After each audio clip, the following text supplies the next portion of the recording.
Good morning, Kings of the Jungle. Lions are beating everybody. They're going to the Super Bowl. Super Bowl champion Andrew Whitworth joins us. We'll break down some offensive lines. We'll talk about Joe Burrow getting paid finally. And I just hope everybody's having a better morning than Kadarius Toney out there, okay? Just let's save the venom. Chiefs fans, you're going after your own. We don't love that here. And you can just, spew the venom in my direction where it's deserved after last night's boost bust. All right, let's do it.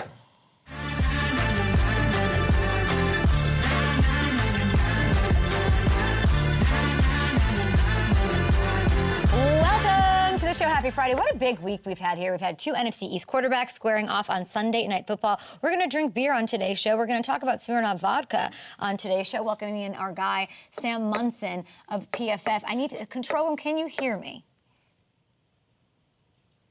I don't think so. You can. Okay, good. Got it. Control room's got it. I've got it. And I've got you guys on my iPad chat because we are going live for the first week. This is the fourth show we've done it over on YouTube. So at Up and Adam Show, I'm seeing the comments. Good morning, Trevino. We appreciate you. Chiefs would have won if their wide receivers could catch.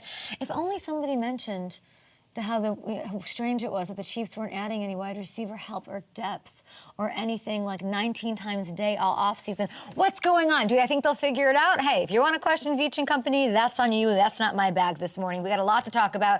Joey B looking fresh with the new contract. Hunter Hoffman, good morning to you. Lurker Troy, we hear you. Like some of these Chiefs fans, Hamilton and I are talking at my drive-in. Venom, you lost one game, you're okay. Travis Kelce wasn't out there, late scratch, lots of emotion. Everything's going to be all right. I don't know what Mystic K means, but okay. Let's see. Chiefs cheating the whole time. What? Cheating the whole time? Oh, we'll get to it. You think Andrew Whitworth isn't the perfect person to ask about Juwan and everything that went the offensive line? He'll have opinions, and we'll bring them right to you. But the takeaways, guys, I mean, the banners, they were unfurled on all its majesty and glory. We had defensive touchdowns, offensive line debates we'll get to. And we had plenty of drama, right? The Lions spoiled the Chiefs' celebratory, what should have been a good time, 21-20, which, by the way, Kurt Benkert, did you see this?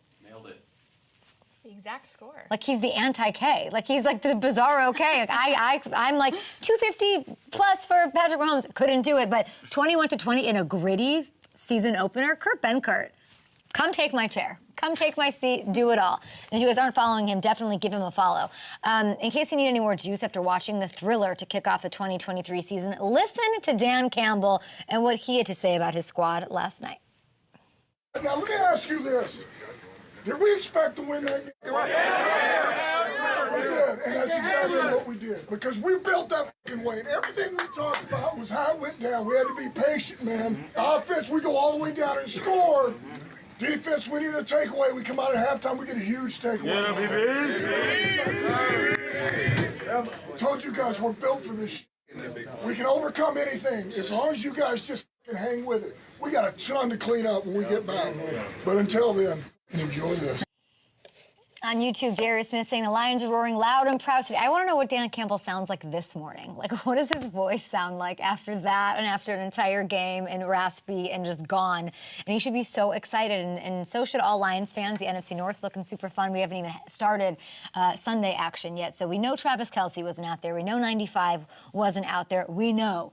But that should not take anything away from what the Lions did last night, going into hostile territory on a night where a lot of things didn't go their way. And they took down Mahomes and Andy Reid. That, my friends, is a statement win. And it was a masterpiece out of Dan Campbell and his staff. There was no fear. It was amazing. So much like safety and sense of security in what they were doing. They were in command. No sense of the moment being too big.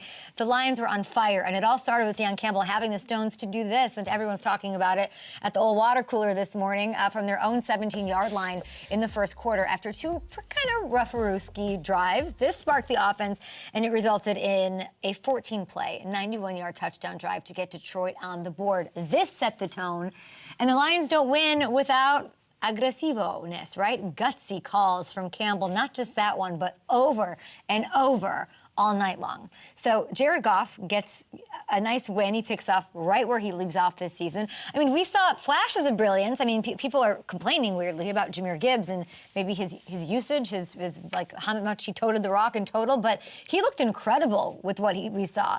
To me, if I was to give like an award to my favorite part of the night outside of Dan Campbell, of course, and just his overall demeanor and command of this thing, I would say the defense deserves love. If you remember, the reason it was a bit of a struggle to say this defense is going to be better, this team is going to make waves in the NFC. This was a 31st ranked total D a year ago, the worst of the bunch, right? They made a ton of changes, and it already seems like they're getting returns. C.J. Gardner-Johnson, friend of the show, all over the field. Bless you. It's clear already that he's completely changed the complexion of the secondary. He finished with 5 tackles and 2 huge pass breakups. Our friend of the show, Brian Branch, you should have seen our group text last night. 10 people on it. It's green, by the way, because Eric doesn't have an iPhone. Girl, ma'am, come on. People send videos in this. There's 10 people on it. There's 1 green texter. What do you have to say for yourself? I'm from Wisconsin. We all have That's Androids. That's definitely 70% of true. the world has Android phones. Is that Kay. true? That's true. Marissa and I are the problem. We're the minority. Okay, sounds good. Brian Branch, who we love. We love Brian Branch. He got his first career interception. He runs it back for his first career touchdown in his first career game. Brian Branch, you're probably a blue texter, and we love you. I know the Chiefs had some, I know, everybody knows the Chiefs had some drops out there.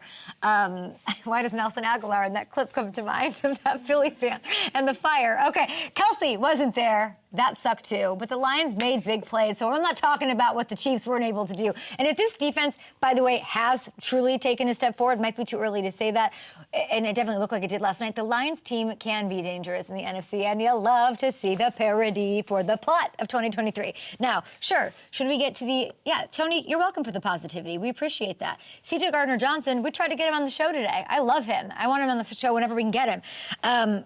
Should we look at the Chiefs side? I don't see many Chiefs fans chirping up in this thing. The absence of Kelsey, clear for the offense. We're going to see a lot of overreacting with what went wrong with the receivers today. I do not think it is panic time. When he's back in the fold, everyone's going to be walking around with their heads high and their game raised. So there's a ton of talent there for KC. Kadarius Toney and those receivers, it was a nightmare, and there's no excuses for some of those moments, but I don't think we can let one game define what any group of pass catchers is, especially without their best player on the field. It is a lot of pressure on Kelsey, but he eats that for breakfast, so it's fine. As for the Chiefs' defense, I thought they played pretty well without Chris Jones. This was an explosive Lions offense. It was a top 5 offense from last year. And Kansas City gave him trouble, right? You got George Karlaftis. He's a star on the edge. Bolton was great. And you saw cracks start to show as the game wore on, especially up front. The Lions beat them down in the fourth quarter, guys, with the run game. They held the ball for 10 minutes. I was bored. I'm trying to get these stupid 250 yards for this stupid boost parlay that didn't hit for some crazy reason. And this is why. Because they had the ball the whole freaking time. It was unbelievable. In Kansas City's defense, they struggled. They couldn't get off the field. They only sacked Jared Goff once, by the way, on 37 dropbacks. Shout out Carmen Vitale, who put me on the Lions offensive line, and Ragnow and everybody in preaching about how good they're going to be. Now, Veach and company, they got to figure out how to get Chris Jones, out of that suite and into the lineup next week. They got the Jags. Do not sleep on them. Cool. This was fun. This is cool. Who are these guys next to him? What is happening? Who are these? What? I didn't. What? Tony and Paulie. I never. Yeah. Okay. That's Tony. Yeah. Tony and Tony. Yeah. Tony and Vinny. These are agents. Got it. We love you. We love an agent.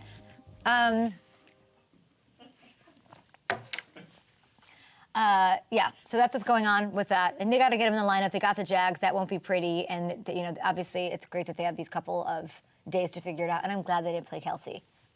Give him the rest, no point. Get him out there and get him out there nice and healthy against Jacksonville. The other big story, obviously, week 1 is a liar. That's also a good point. Week 1 could be a liar. But let's talk about Burrow, because the truth is he deserves to be the highest paid quarterback in the world, in history. And of course he now is, and we're of course excited to see it. So it was crazy that it happened while the Chiefs were out there. I don't know the planning of this or the whatever. Like, Joe definitely doesn't care. I don't think he was like, I want this to happen at this time. But, Harrison Butker was doing his thing, and then the news of this 5-year, $275 million extension gets released, $219 million guaranteed. How is it structured? I'd be curious. That's obviously going to have a big impact on what Cincy can do with the T. Higginses and the Jamar Chases of the world. But if you focus on Joe here for a minute, he becomes... I don't know, he'll be making $55 million. Take a look at this, okay? He's the 4th quarterback just this offseason to shake up the market and reset it. The Bengals have their franchise quarterback locked up. I love that this looming situation is sort of over. I asked Daniel Jones about it. How great was it, Daniel, to have that deal done and not have to worry about it going into the season? And he said it was so great. I don't have to think about it. It's in the past. I feel confident you're able to not have to answer questions about it. So I imagine it's the same thing as we turn to the focus being football. And I gotta say, this just further reinforces my idea that there's just nothing that's going to get in the way of Joe Burrow and these Bengals this year. They're winning the Super Bowl, so we can have a cute conversations about Kadarius Toney till the cows come home. I do think it's the Bengals' year to get over the hump and get it done.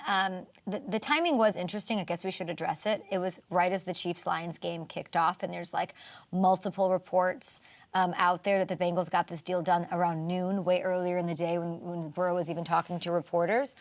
So why announce it? Like, Shefty, Ian, why announce it during kickoff to Chiefs-Bengals? Is it like a little jab to the Chiefs? Take attention away from the celebratory night? Did it even succeed in doing that? Some people seem to think so. So we will have Andrew Whitworth on, and we'll talk a little bit with him about the offensive line. Will they be able to protect him? Maybe I'll push my narrative on Andrew Whitworth's return to the NFL to play for the Bengals a little bit more. Anyway, all right, coming up, we're going to have, let's see, some game previews. I'm going to make some picks here. We're going to get some Smirnoff flow in. We're going to talk to Sam Munson of PFF. Andrew Whitworth is on the show. And coming up, we've got Dak and Daniel Jones toe-to-toe in primetime. And we will be previewing that and other matchups. Manifest some things on the old chain up here, guys. Let's hit the chat here. $55 million a year is insane. He deserves it, though. He does deserve it, though. Chris Jones being there is weird. Mm-hmm. Yeah. Weird, but I love Chris Jones. Just get him back on the freaking field. That dude was looking so good. They did look good. I know it's like man. not, yeah. I was like, ooh, he's there. He's like, they're still doing it without me. Whereas if you're Travis Kelce, like, do you walk into Veach's office this morning and just kick your feet up and say, want to add a zero? Would you like to add a zero? Didn't the second and third string tight end play really well though? Yeah, I mean, remember we had Jody Fortson on our squad, and he was like, they were talking about rolling out those multiple tight end sets more this year, and then he got hurt, so he's out for the season. But who is it? Noah Gray? I don't know. What about? I mean, Daniel Jones said his best friend in the National Football League was Richie James, right? I know. And that was. Well, how do they know each other? I don't know. I was so shocked by the answer, and there was so much going on that, like, we're gonna have to get into that. Like, what was that? Okay, guys, if you have questions for Andrew Whitworth, hit it up. I am still trying to get Andrew back in the game. That's true. He'll be on in a little bit. Yeah, Noah Gray played really good. Laporta looked good for the Lions. Kadarius Toney deleted it? His Twitter? Yeah, he did. I kind of get that. Here's the thing. Was he set up for, like, the best success? Like, I don't know, being... Who, Kadarius? He's I don't know what I want to say this. Like, he was on the shelf. He didn't have a training camp. Yeah. It's just a big spot to put a new kid in who I think takes a bit to get with the program. We're gonna spit. He was open. He just didn't hold on to it. Hit him right It wasn't in the hand. the best, like, situation for it. I'm not defending him. Obviously, I'm not. Like, I literally have the entire Twitter on fire mad at me today, so I'm not as happy with him. But you know what I'm saying? Yeah, it was a bad performance, but yeah, I mean, you don't practice. You have no training camp, really just a couple of practices to get ready for a game for a guy who's, in his first full year in the system. There's going to be some rough things, and I think maybe you should have thought about not being out there because. What were they going to do? I got you. Predict-a-thon recap coming on cam, throwing to it. Then we hit K-Makers. Animation. And then we have 3. And then it's the K-Makers are tape to tape. Okay, sounds good. And there's a full screen. There's a recap full screen too. Smirnoff imprompter. Got it. And there's no photos of the drinks. They're just lower thirds. Got it. Thanks. People are saying we need to ice someone. I don't think people are wrong. We've been talking about it for the whole week. I thought you were going to surprise me. Oh, really? If you look behind here. There's something behind your ear, Marissa.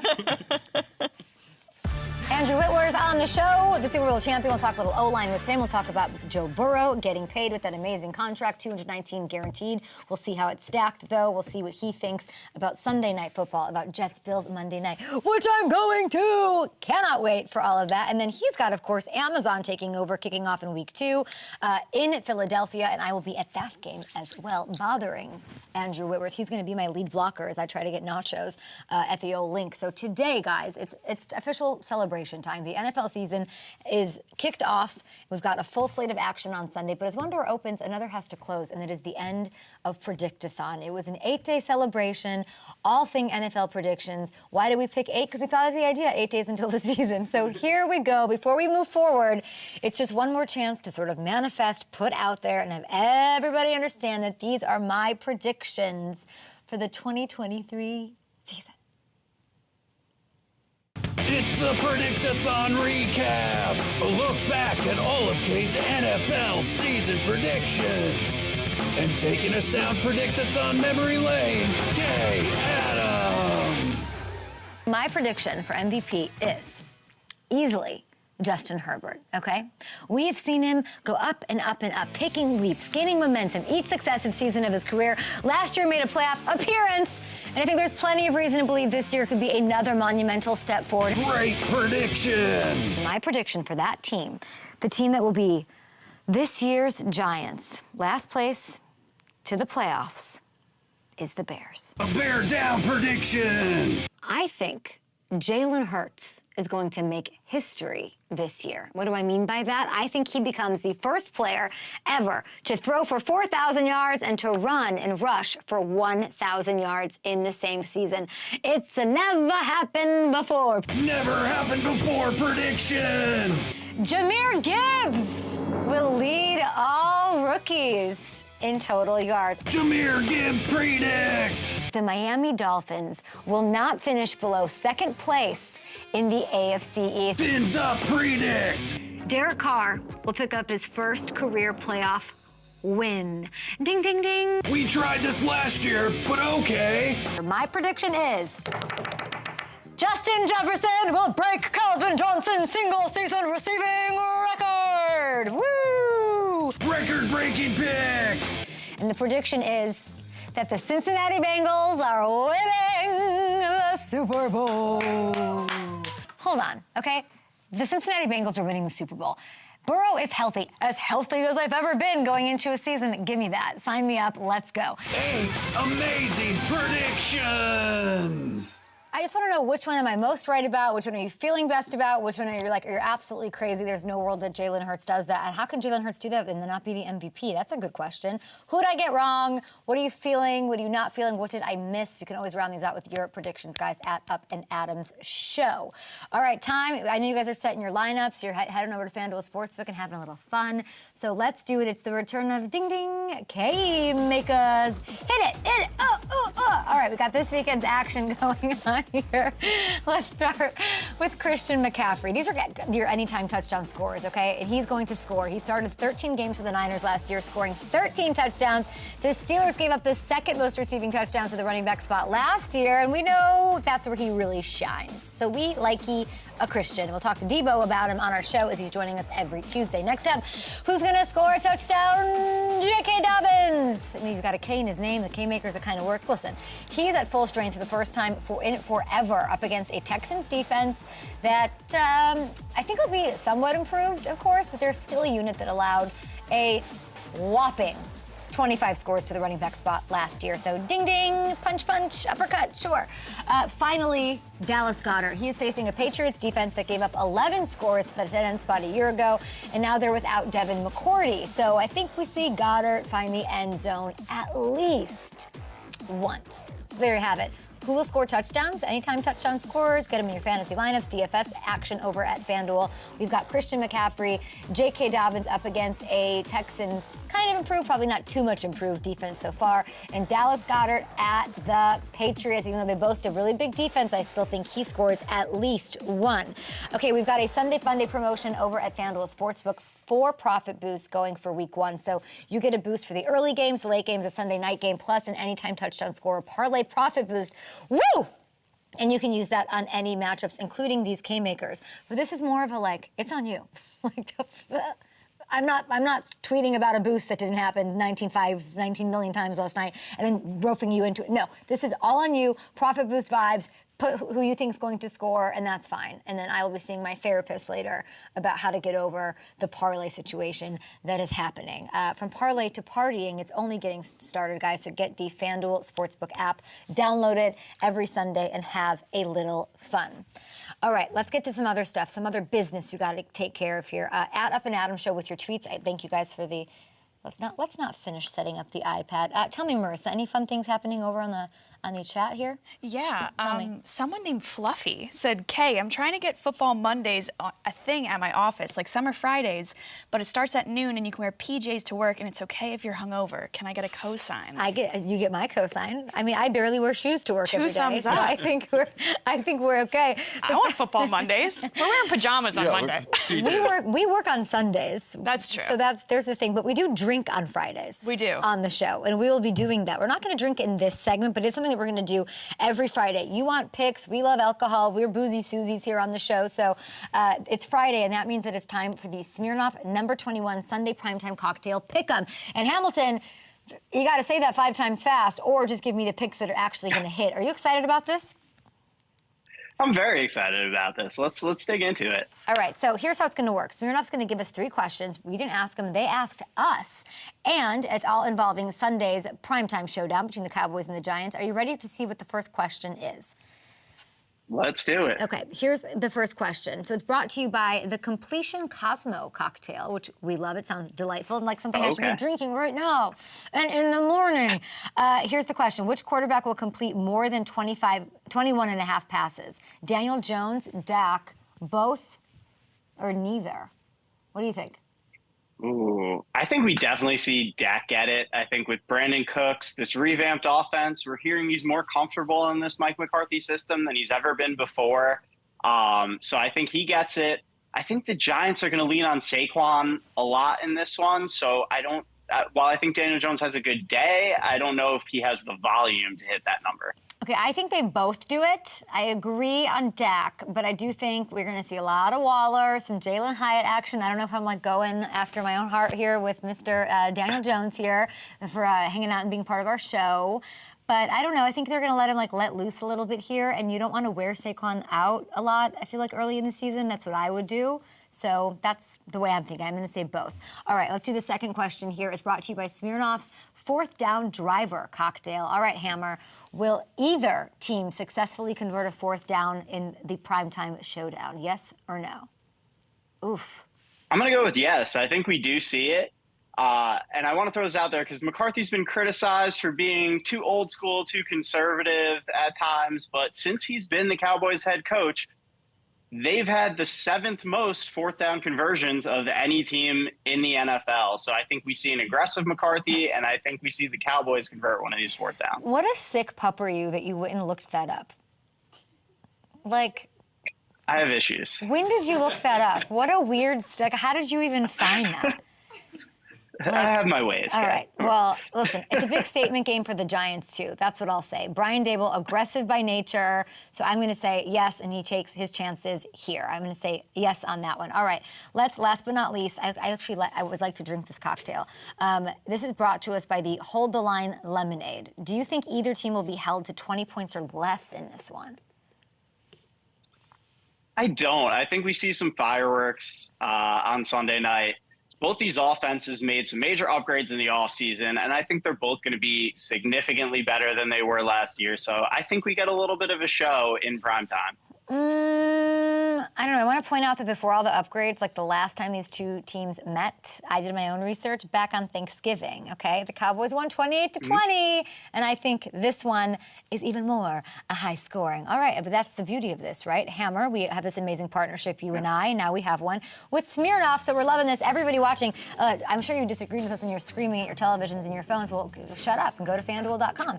Make it known, guys. Go to FanDuel.com/Smirnoff, and you can answer those questions and more. There's actually tons of of them, and tons of cocktails you should check out. And you have a free shot at $10,000 in prizes if you do it. Must be 21 or older to enter. Now, next on Up and Adams, Super Bowl champion. He's a little older than 21, and so am I. And he's here, and he's doing his thing over at Amazon. We cannot wait to see him next week in Philadelphia. But for now, we got to talk about this Chiefs O-line, baby. Chiefs, what happened?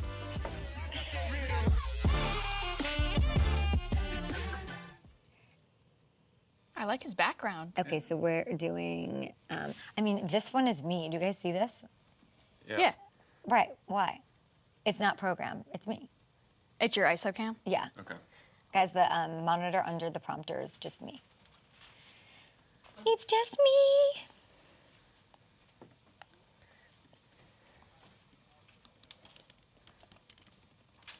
Oh my gosh, people don't think Cooks is a major upgrade, and like Hamilton literally is dying on the hill of Cooks being the biggest game-changing, like his speed being what they've missed. Hamilton. What just happened? Is CD not fast though? Hamilton, you're getting lots. Yes. There's a lot of CD. Matt is wrong. Since when is Brandon Cooks People a don't major like Brandon upgrade? Cooks? I don't know. Like I could throw him the ball and he'd have 1,000 yards. Like, what are you guys talking about? Yeah, and this is the thing. I think it's the element of speed that he brings to the offense that they were missing last year. They didn't really have that guy to take the top off the defense. The one time they did, remember they got that like one little game out of T.Y. Hilton against the Eagles where he showed up and had that vintage performance. And it changes the whole offense when you have that type of speed. It lifts the secondary, opens things up for everybody underneath. Yeah. So Wait. I do think I think it's I going to have a big I'm over it impact. already. Can we get? How do we not have T.Y. Hilton on the show? Where's T.Y. Hilton? Do you guys know that when I was like, what for analysts and stuff, I was like, somebody go find Andrew Luck. Like, we need to go into the cave, into the log cabin, remove the axe from his hand and whatever he's doing, like he's making maple syrup or whatever, and like just get like I just wanted him so badly. Where is he? I think he like very, very, very like really eloquently passed. Like very much is like. He's in like Big Bear, just chilling. He's a family guy. Living on the mountain. I just can't, like, how does he go into, like, a Costco and not get seen? That's my issue. Like, I feel like it's like his ambiance, like he's just so like. but nobody's unassuming, posting a don't talk to selfie with me. him. Like, he's like, he's not seen anywhere. Maybe he doesn't. Maybe he says no. It's the same, yeah. Yes, I'm listening.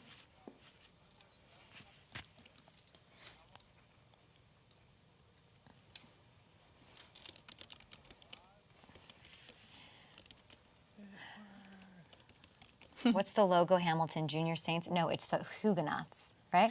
Yeah. A French settler. Junior High Saints. school. A French settler.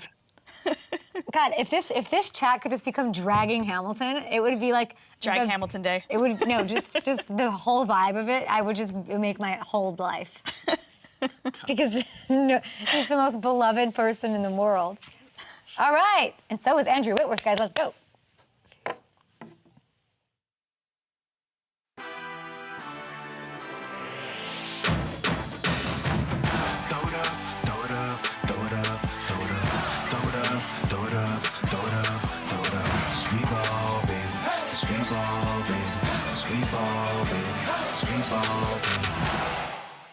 And that Lombardi was a mic drop, right? It was a mic drop moment for the big guy, a 16-year NFL veteran playing offensive tackle for the Bengals and the Rams, a Super Bowl champion, and now big-time analyst with Amazon Prime's Thursday Night Football coverage, and my favorite thing, a Walter Payton NFL Man of the Year, of course, from back in 2021. Andrew Whitworth, happy 2023 season.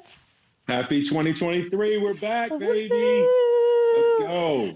Let's go is right. And I know that you haven't had to work yet. That's next Thursday. I can't wait to hear all about it and like any of the cool things going on with Amazon. But I mean, we have to dig into last night.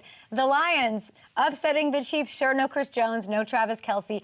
Who do you think that they missed more? Like whose presence was missed more of those two?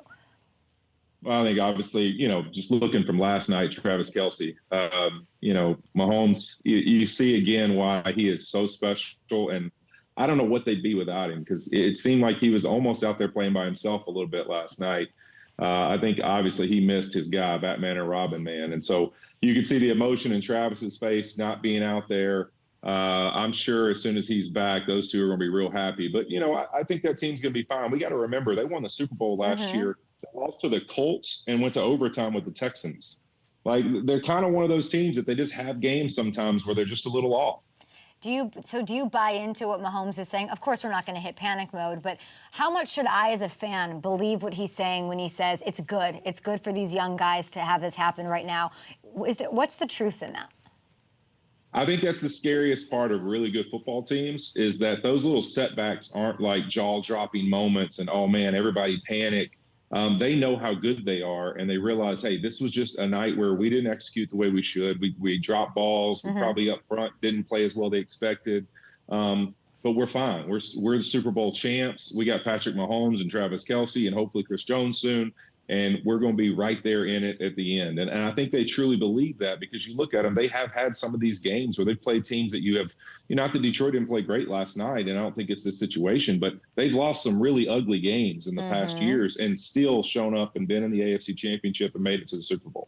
Yeah, I was joking. Travis Kelce should just roll into Veach's office and kick his feet up and say, want to add a zero to my paycheck there, buddy? But they'll work it out. Doubt. Kadarius Toney didn't have a training camp either. Like, he's a raw player. Yeah. Like, there's something to that, and there's a lot to ask against the Lions, but we shouldn't take it away from the Lions. Like, my YouTube chat right now is like, say the Lions crushed it, they deserve to win. But before we get to even their side of it, I mean, there's drama online about this offensive line play, and you're the perfect person to ask. So it looks like the Chiefs' right tackle, Jawan Taylor, he was, real comfortable, leaving a little early while also being lined up too far in the backfield. The refs called nothing. Do you have a problem with what Jawan was doing? I don't have a problem with it. I think it's funny just seeing O-line, D-line guys going at each other about this topic. I think, to me, the far back thing is probably more the issue. I think sometimes in these settings, they're going to miss you leaving a little early. They just are. And it's not whether it's right or wrong. It's just, as a ref, it's hard to tell who moves where sometimes when that ball moves and there's so much going on. And so I think that's a tougher one. But how far back he was, I felt like that was something in my career. Those guys on the sidelines, those sideline judges were constantly in your ear about scooting up and hammering you about how close you needed to be to the line of scrimmage. And so I think that to me was more the glaring issue that really made it stick out. If he was up on the line of scrimmage in what would look like a normal position, I don't think people would have jumped all over how early he was leaving. I think it had a lot more to do with, he was almost in the backfield in a couple of those. It was wild. And leaving early. But it was, I think for me, the issue was it was like every play. Like, it was like. Every play. I was just like, why? It wasn't a couple times. Yeah, what? But it also, didn't help them win the game. So there wasn't quite an advantage. Like, let's all leave that alone. I don't think that's the performance that they were hoping from that group this year. You obviously lost some guys in Orlando Brown, being the biggest name there, and replaced your right tackle and left tackle this year. And I don't think that was probably the level of play they were hoping to get out of those two guys. But it's also new system now with Mahomes, a little bit of the style of Andy Reid. I think we have to give them that grace period, a little bit of play together. There is some change there up front for the Chiefs, and it may take a couple games for them to feel better. Kadarius Toney apparently deleted his Twitter this morning. That's a smart move.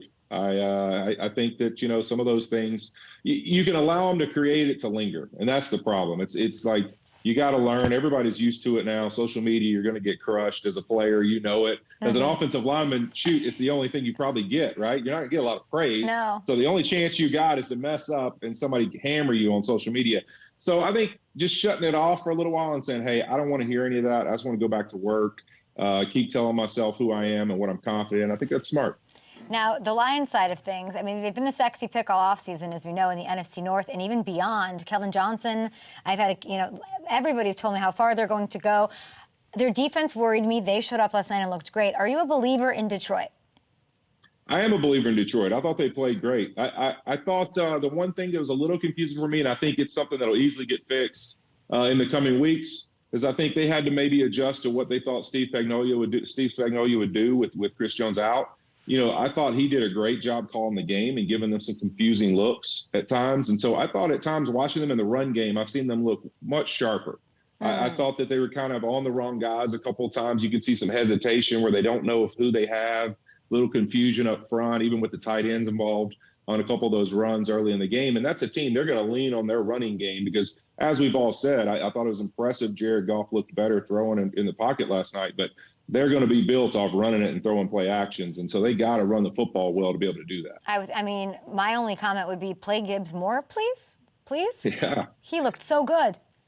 He did. He looks great. And I think you look at that line, that's what they can be do. I mean, every week they should have an advantage when they walk into a game. I don't care who they're playing, in the sense that even the best D-line they face, they've got the guys to go toe-to-toe with them, if not have the advantage. And so that's what they've got to be built on, but they got to clean it up a little bit. There were some plays there where the centers and the guards are kind of going to the same people, a couple where the tight end thinks he has somebody and the receiver's blocking them. It just wasn't as clean as I expected them to be as a group that you see returning and really going to lead this offense. It wasn't as clean as I would have hoped them to be. Chris Jones was at the game. NBC showed him out in the sand. And I was, I'm looking at you right now, and I'm like, if this was the Amazon game, you would like found your way into that suite, bounced one of those Tony Sopranos next to him, and hung out with him. That was sort of wild for me to watch. But like, if that was you in that hoodie and blazer would have been dapping him up. Dapping him up. We'd have had a Smirnoff vodka soda or something, we'd have been hanging out. But yeah, there's no doubt. I thought that was unbelievable. It's awesome to me because I was trying to think to myself, like in any of those times in my career, like to be able to just sit there at the game in a suite in that kind of situation, hilarious. I mean, a total boss move. I loved it. I for sure would have been sitting with him if that was an Amazon game. I know. I'm literally thinking that. Let's make some. Look, there's a seat right back there waiting for you with his bouncers next to him, who are apparently his agents, but they're also like, I don't know, making people swim with the fishies. Okay, Burrow. Yeah, color-coded. Yeah. Let's go to Burrow here. He got paid. I'm sure you're happy. You are a Bengals legend. Last year, we flirted with the idea of you going back to protect Burrow. And by flirting, I mean I created and enforced that narrative on you for weeks. Have they done enough, Andrew, with the O-line? Is this a top 3 O-line? I don't know if it's top 3, but I'll say this. If you look at really when you evaluate the Bengals every year and say what you think they are, you could easily say last year, Joe Burrow has the football and he's maybe a right tackle or a certain level of offensive line from going down and winning the game against the Chiefs in 2 consecutive drives at the end of that game and going to the Super Bowl himself. And I look at this line this year, and if you take that from that team, this is the best offensive line he'll have had since he's been a Cincinnati Bengal, and it ain't close. So I'm just gonna say it. I'm hammering Bengals all year. Me too. I think they're going, man. I think this is their time. I said it the other night.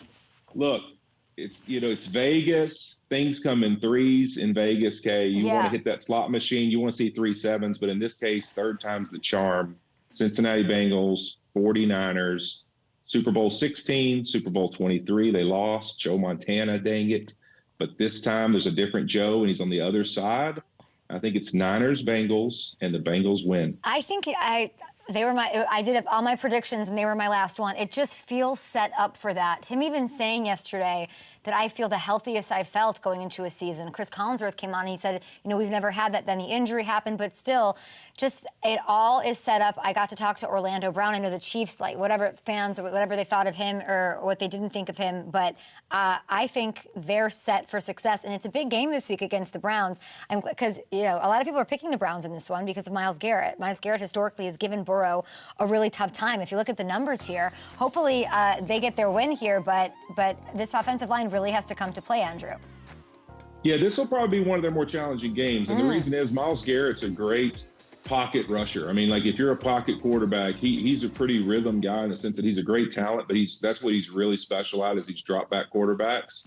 And so I think that, this definitely is going to be one of the bigger challenges for this group. And I think that's why Cleveland has given Cincinnati so much trouble. You go look at the last 3 years, really since Joe Burrow's been there, it's very similar Niners-Rams dominance. I mean, the Browns have really beat up on the Bengals in a lot of these games because of this situation. But I think, like I said, this is a better group. And whatever people want to say about Orlando and those things, but you got to look at what Joe Burrow has played with and how his lines have been since he's been there. It ain't close. Watching Jonah Williams in the preseason, a guy I've gotten to talk to over the preseason, I thought he looked great in his transition to right tackle. I'm excited to see what he looks like. Alex Kappa's back. You got Teddy in the middle. I mean, the energy bus, and they really are excited about Bolson. So I think the left guard, they're excited about him and his progress he's made since playing a whole year as a rookie. I love this group. I think they're going to be one of those that as the year goes, we're going to go, man, the Cincinnati Bengals O-line's pretty good. That's all I have to say. That would just be insane. And then down the stretch, somehow you can rejoin them, and it'll be January, and we're right back to where we started. And you look at it, K2, on defense. You sometimes, just like when you lose people and you gain guys who have to play because of it, it makes your team even better. And I look at that with Cam Taylor-Britt and Awuzie going down last year. Cam Taylor had to step up and be the guy. And then now Awuzie is going to be back, and hopefully he's healthy. And now you got two corners have been in that opportunity. And what is Lou going to be able to do with that? So I'm really excited about their team. Same. Everything you just said, cosign. Cannot wait to get this out onto Twitter because people, and the Ravens are stacked, and people were sleeping on the Steelers, and they somehow turned it around and became a more exciting pick down the stretch for people. But Coach Lou, Awuzie, I got to see him up close and personal when I was there at training camp. The vibes seemed to be really high, and so I love Cincy, and I'd love for you to be there. You're close with the Rams too because you spent some time, I think, this offseason. We're going to get to Micah Parsons though. Before that, you guys worked out together, so let's talk a little Cowboys. Big game against the Giants on Sunday night, of course. But we hear he's going to be playing exclusively on the edge this year. So I think we have some of your workout video here. But what does it mean, this move, and what's like a new ceiling for Micah? Man, I don't know the ceiling yet for him. I think what's really fun about him is that as much success as he's had, he's not looking to just get better. He's looking to sacrifice things. He's always talking to me about what's the 1% that I can give up, and the 1% better may come from things I give up. It may come from things I work on, and he is ready to take whatever chance, whatever work ethic, whatever sacrifice it is to find a way to be better. And I think that makes him really rare with his talent and ability. And it's been a lot of fun to work with him and just get occasional texts of, hey, break this down for me or show me why this tackle's good. And, it's fun, man. He is hungry. And to me, as a young, talented athlete, that kind of hunger, I can't wait. He's my favorite for defensive MVP. Wow. He's looked great in camp. I can't wait to see him play this year. Poor Daniel Jones, friend of the show. Whoops, that's not going to be fun on Sunday night. Now, you're still very close with your Rams. You win the Super Bowl with them. You call preseason games. And I hear you had the rookies over for a little food, a little barbecue action. What did you grill up for these guys? Man, we had my close friends, the H-Wood group, brought Slab over and, their Slab barbecue place. And I had all, I don't know, at that time, I think it was like 40-something rookies at my house. It was a lot of rookies. So me and Melissa hosted them with the kids and everything else. They were playing basketball and having a good time. It was a blast. It was a lot of fun. I'm looking forward, Monday Night Football, baby, Rams at Bengals. Chad Johnson going in the ring. I can't wait. I'm going to be there. It's going to be a lot of fun. And there's a lot of great games. The Rams having them over there, it's nice to have a nice moment, but the team's looking, I'm a little worried here with the Cooper Kupp hammy news. It's not looking great. Is there a way that McVay and Stafford can go into Seattle and pull off an upset? I think that there is, because you look at last year, look at their Seattle games and the injuries they had, they were right there. I mean, they had to have made some late drives in the games to win the game. And so I think they play Seattle well for whatever reason we always have. And I think this game has a chance to be closer than people think. And I'm excited to see them play because I think what's fun about this group is they are really young. A lot of inexperience, but they are hungry and energetic. And you go to a practice, I mean, they're screaming and hollering. Every time a guy makes a play, the enthusiasm's off the charts. And so I think that's the one fun thing when you have that young, energetic group is that every week they just got to bring that energy and that passion and see where they go. And I think it's a group we watch and see how they rise as the season goes. If they can stay healthy, you still got Matthew Stafford, you still got Aaron Donald, some really special football players and some young and up-and-coming guys. And then hopefully they get Cooper back, and I think they got a chance. I mean, Cooper, one of the best players in the NFL, so a huge loss. But McVay sort of echoing your sentiment. Every time I hear him talk, he's excited about the opportunity for some of these young guys to play on a big stage. And I know you're excited about that and so many things. But let's talk about this Amazon Prime slate, okay? These Thursday nights are going to be insane. Take me through your favorites, what pops out to you, and it all kicks off next week, of course, in Philly.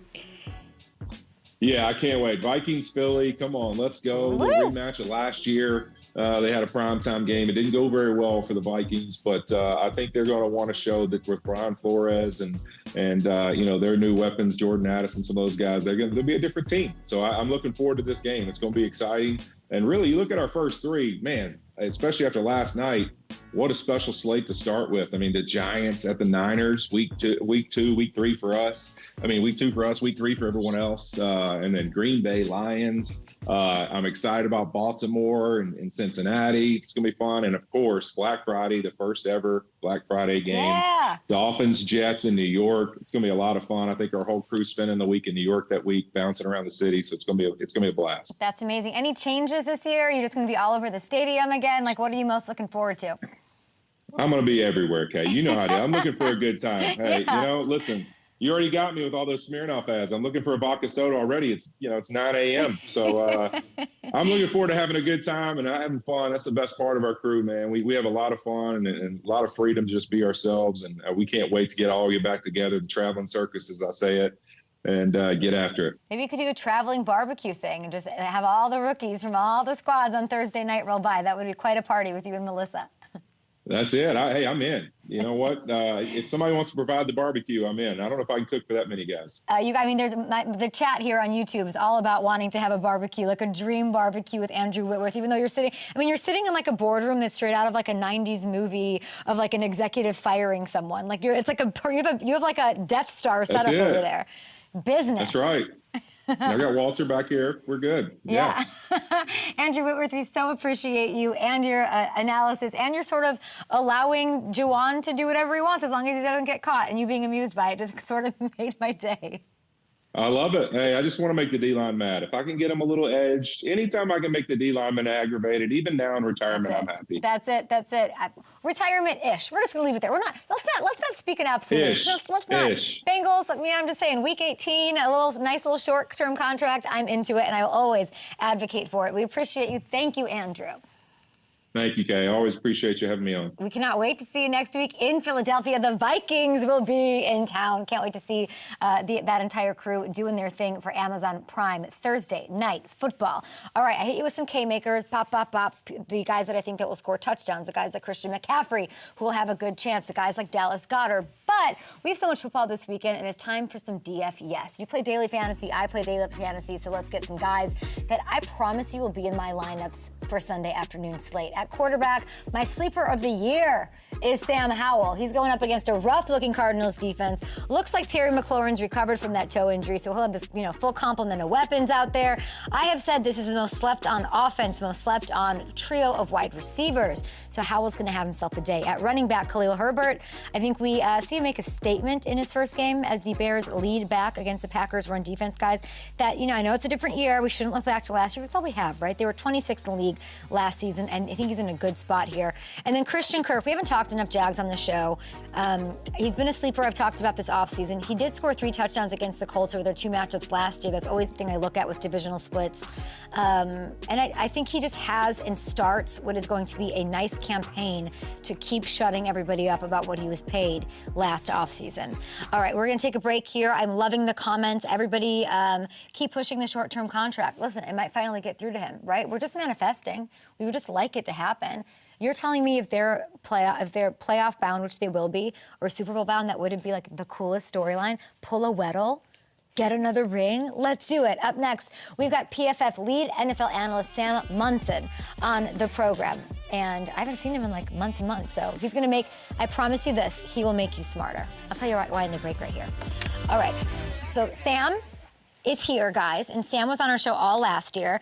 And he brings you the info that you guys kind of need to make decisions and set your lineups and do all of that stuff. Sam, how are you? I'm doing well. How are you? Dude, I've had better days, but I'm okay. I've had better days. What is happening with you? How was your summer? It was pretty good. Look, football's back, so everybody's happy, but it's not just the start of the NFL season this week. It's also the start of the Rugby World Cup. So it's double celebration for me. Tell me more about the Dugby. Tell me more about the Rugby World Cup. What do I need to know? Well, Ireland are the #1 team in the world in the rankings going into this thing, but we always choke in the quarterfinal. So there's a lot of mixed emotions. Does Poland have a rugby team that I need to be supporting? No, not in the World Cup anyway. Not in the World Cup anyway. I'm sure somebody. I think they have an American football team too. Okay, so I haven't looked at any of the numbers. We're excited about this. We are live in our breaks. Rugby, yeah. People are saying rugby. Okay, Darius, what is your question for Sam? Hit me up. I will ask him for you. Ramondre Stevenson's missing from practice. Is that true? That's scary. Oh, yeah. What is that? Colorado beer. Thank you. Oh, I have a beer. It looks like an RC Cola. Yeah. Guys, this looks like a legit, like, fake beer. I know. This is a real beer? Dale's Pale. I've never heard of Dale's such a thing. Pale Ale. Oh, I will get drunk in 3 seconds. Oh, I have to do videos. I'm not worried about TV. I'm worried about selfie videos. I got it. Yeah. Doc Martin Fridays. These are Doc Martens. Docs. Who is Dale and how did he get? Yeah, this is like if it said K. K beer. Or like Biff. What was it? Diff? Duff's. Duff's. Oh my God. Why did I not Diff? Biff's. Biff is from Back to the Future. Yeah. And Duff's is Simpsons. Right? Yes. Yeah. Duff beer. Duff beer. Ramondre Stevenson is not at practice. Why is Ramondre Stevenson out of practice? I don't know. Duff man. Hamilton, can you check on that, Hammy? If we have you come in after this? Yeah. I might want to bring Hammy in. Hammy, I might want to bring you in if we have time at the end of this. Man, can't breathe. Okay. Sounds good. Why is he not at practice? They don't know. He wasn't on the injury report at all. They said they really don't know. Yeah, you want to? So All right. we'll see. I'll keep checking on it. I'll have the see you latest for you. I can't hear you because he's Bye. talking. He's counting me down. I can't hear you. I love you. Bye. Hello, YouTube Live. We are streaming. Yes, Ralphie is here. He's actually currently licking my toes. Oh. So if I'm a little giggly over here, it's because of Ralphie. Oh my gosh, he's so cute. That was Tom's last regular season touchdown. That ball is painted in my office, and it says Kyle Rudolph's 50th career touchdown. Why aren't I your favorite? What do you mean I'm one of your favorites? Well, Steve Grogan from the 70s and 80s. I mean, he played with a neck brace. How are Brandon Cook's piloting skills, Dak? I mean, he's a smart guy, so I would trust him. I plan to go up with him one day. Dak, Jerry's never gonna let that happen. Like, literally never gonna let that happen. Who are you kidding? Do you know what vencerás a los vaqueros means? I don't know if I know that one. It means you will beat the Cowboys. I just translated it. Okay, I like that. Sean on YouTube says that he loves this behind the scenes during commercials. It's way better than the Flex Seal ads. Listen, those Flex Seal ads are badass. I don't know, like you even saw both. I'll give you some flex ads. Right here, that's a flex ad right there, babe. A bad angle. There we go. Have you sent any shirtless photos to any head coaches lately? Man, Cal, man, that's my guy, bro. Devo Samuel on the show every Tuesday. Daniel Jones on the show every Tuesday. How fun is that going to be? I'm headed to New York tomorrow. I will be at the Bills-Jets game. And then I think we might head to Philly while we're there. Grab a Wawa. I mean, Marissa taught me how to do it. And maybe I'll go to that Thursday night football game, Vikings at Eagles, to kick off the Amazon Prime season. That might be a lot of fun. You know what else is fun? Drinking beer.